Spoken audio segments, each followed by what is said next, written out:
Sa gitna ng parang kung saan ang araw ay pagod na, may mga aninong sa dilim ay biglang sumusulpot.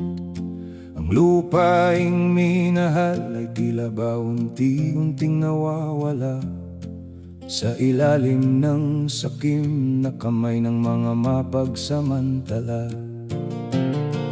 Kay tagal na nating pasang ang bigat ng mundong ito, habang sila ay nagpapakasasa sa gintong hindi naman totoo.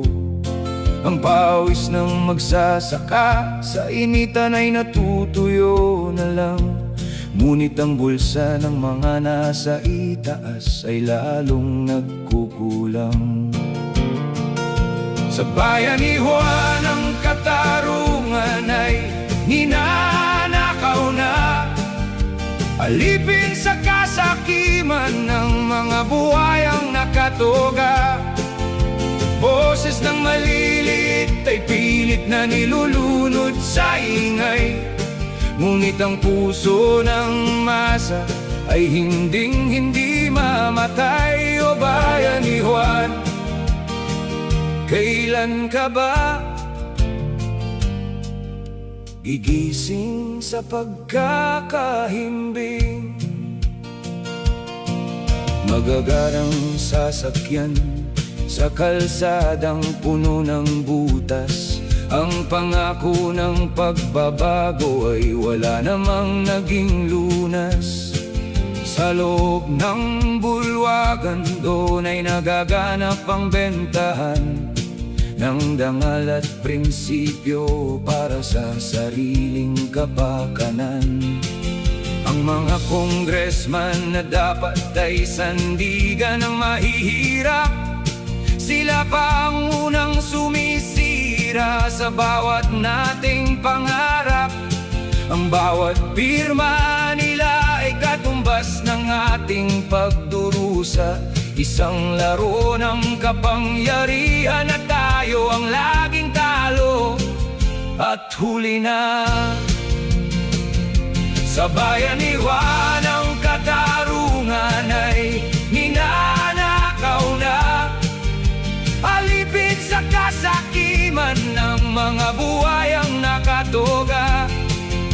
Boses ng maliliit ay pilit na nilulunod sa ingay, ngunit ang puso ng masa ay hindi mamatay. O bayanihan, kailan ka ba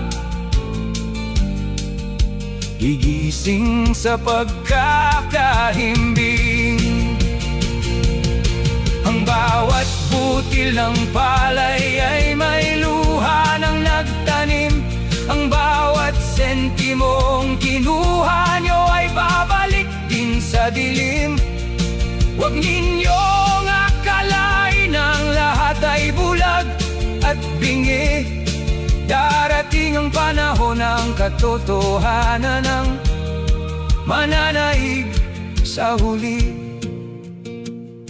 Sa bayanihan ng katarungan ay ninanakaw na, alipin sa kasakiman ng mga buhayang nakatoga.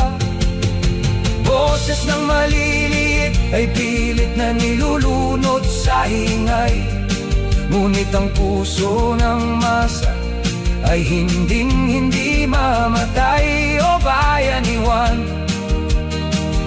kailan ka ba